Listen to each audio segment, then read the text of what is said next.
Ramai-ramai minta maaf usai di demo, bahkan partainya sudah menonaktifkan mereka sebagai anggota DPR, saudara. Apakah ini cukup meredam amarah publik? Kita bahas bersama dengan analis komunikasi politik, Bang Henry Satrio yang telah bergabung bersama kami di Kompas Petang. Selamat petang, Mas Henry. Dan sebelumnya juga kami berusaha untuk mengundang sejumlah anggota DPR dari berbagai fraksi, terutama fraksi Nasdem dan juga PAN untuk ikut bergabung dalam diskusi kita pada petang hari ini, namun belum bisa bergabung. Saya ke Bang Henry. Bang Henry, menurut Anda apakah penonaktifan ini sudah cukup untuk meredam kemarahan publik? Karena kalau kita lihat rumah mereka juga ikut digeruduk oleh warga. Ya, menurut saya ini sebuah langkah yang bagus ya. Cuma ini baru satu langkah ya, Sir. Jadi harus ada langkah-langkah selanjutnya yang diberikan oleh atau dikeluarkan oleh Presiden. Selain itu, selain langkah-langkah politik, saya rasa juga harus ada langkah-langkah komunikasi publik yang dilakukan. Karena masalah terbesar dari awal ini memang tentang komunikasi publik gitu ya. Ini sebuah ironi karena mereka dipilih karena joget-joget waktu itu dan akhirnya harus mundur juga karena joget-joget gitu ya. Nah, menurut saya ini langkah positif. Hanya memang kalau tadi ditanya apakah cukup meredam atau tidak, selama belum ada komunikasi publik yang tepat, menurut saya masih cukup lama prosesnya. Sehingga saya menyarankan ada 3 langkah yang harusnya dilakukan oleh Presiden. Yang pertama, Presiden memerlukan tokoh-tokoh masyarakat yang bisa membuat situasi adem ayem gitu ya. Maka saya menyarankan Presiden untuk segera bertemu dengan Presiden ke-5, ke-6, ke-7 serta wakil-wakil Presiden seperti Pak Budiono, Yusuf Kala maupun Ma'ruf Amin. Karena saya yakin masukan dari mereka dan kemudian peran mereka di masyarakat itu akan mampu untuk membuat situasi lebih adem. Berarti butuh tokoh-tokoh politik bangsa ini ya yang ikut membuat suasana jadi adem begitu. Tapi kalau kita fokus dengan para anggota DPR begitu, kalau dari Nasdem ada Syahroni dan juga Nafa Urba, kemudian di PAN ada Eko Patrio dan juga Uya Kuya. Menurut Anda mereka sudah menyampaikan permintaan maaf gitu, itu pun karena setelah rumah mereka digeruduk dan desakan dari masyarakat. Di situ saja sudah cukup atau perlu ada pernyataan lain, gaya komunikasi politik seperti apa yang menurut Anda sehingga benar-benar emosi dan juga kemarahan publik ini bisa diredam? Ya, itu kan satu hal ya, DPR itu kan satu hal ya, Sir. Tapi kan yang terjadi saat ini adalah adanya akumulasi kekecewaan rakyat kepada pemerintah dan anggota dewan gitu. Nah, pemantiknya ada di Eko, Sahroni, Nafa, dan Uya Kuya. Tapi pemantik lainnya sebetulnya ada di perut rakyat itu. Makanya saya katakan perlu ada tokoh masyarakat yang bisa tampil mengademkan masyarakat ini. DPR di satu sisi sudah melaksanakan tugas-tugasnya. Bahkan tadi saya mengapresiasi bahwa tunjangan-tunjangan juga akan ditiadakan, termasuk juga kunjungan luar negeri. Tapi apakah itu sudah cukup? Belum juga. Kenapa? Saya katakan tadi akumulasi. Bagaimana dengan misalnya direksi BUMN yang rencananya akan pergi ke luar negeri misalnya. Menurut saya itu juga harus dipostpone. Kemudian beberapa hal yang ada kaitannya dengan kebijakan-kebijakan pemerintah yang simpang siur seperti penarikan pajak untuk UMKM dan lain-lain. Nah, jadi kehadiran para tokoh masyarakat ini juga penting. Kemudian yang kedua ya, menurut saya pemerintah perlu berbicara secara intens kepada media massa sebagai media mainstream yang bisa melakukan komunikasi publik dengan baik gitu antara pemerintah dengan rakyat. Selama ini pemerintah hanya mengandalkan influencer. Nah, coba lihat hari ini tidak ada influencer yang membela pemerintah. Influencer papan atas semuanya diam.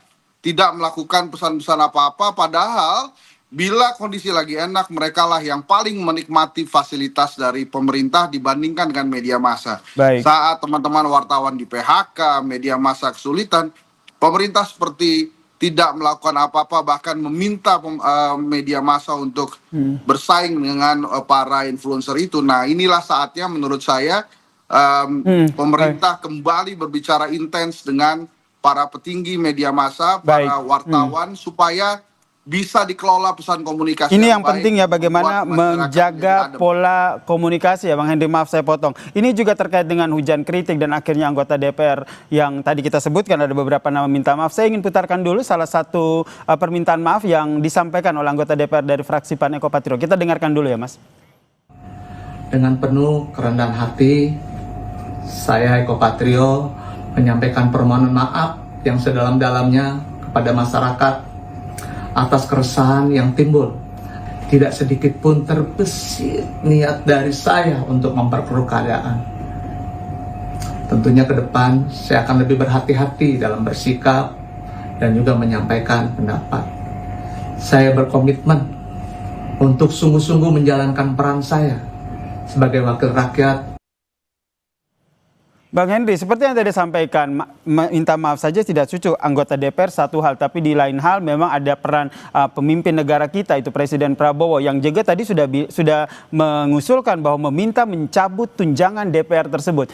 Apakah ini perlu langkah yang lebih konkret lagi sehingga benar-benar kita bisa melihat kondisi kita ini bisa kondusif?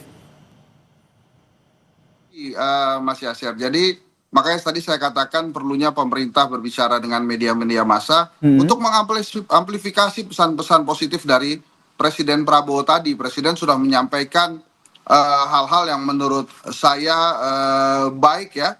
Tapi ya memang ada beberapa hal yang harusnya mesti diperbaiki. Tapi kalau dari penilaian saya 1-10 pesan yang disampaikan oleh Presiden masuk angka 7 lah. Jadi artinya sudah bagus sekali, sudah baik sekali. Kenapa 7? Kenapa memang, tidak 9 atau lebih baik lagi dari angka itu?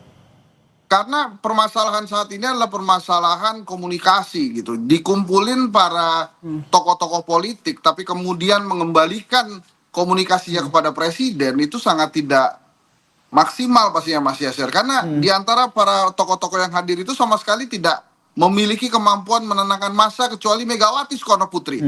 Coba aja anggota DPD, ketua DPD misalnya, atau sekjen PKS, atau ketua PKB, atau ketua PAN gitu ya, diminta bicara langsung ke publik, pasti tidak akan didengarkan seperti Ibu Mega bicara. Jadi Nah ini yang menjadi sorotan kalau kita lihat nih tidak hanya anggota DPR-nya saja, tapi lebih kepada partainya ya. Ketika mereka sudah langsung merespon, memberikan empati pada saat aksi ini berlangsung, tentu kondisi ini tidak terjadi, begitu ya?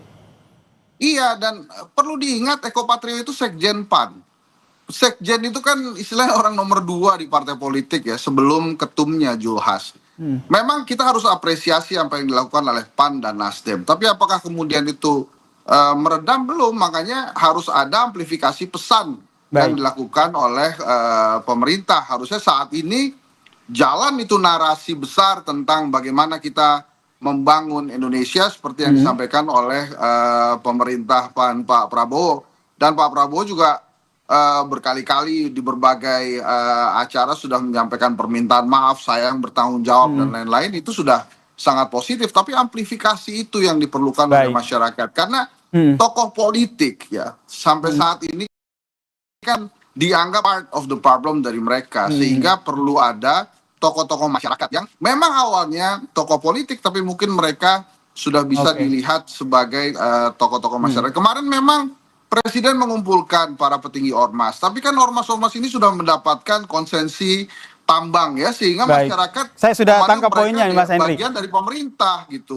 Jadi poinnya adalah bagaimana mengamplifikasi ya tadi pesan-pesan demokrasi, pesan-pesan rekonsiliasi, pesan-pesan agar bisa meredam isu ini, agar massa tidak kembali berdemonstrasi begitu. Terima kasih Bang Henry Satrio, analis komunikasi politik, telah bergabung bersama kami dan memberikan perspektifnya di Kompas Petang. Salam sehat.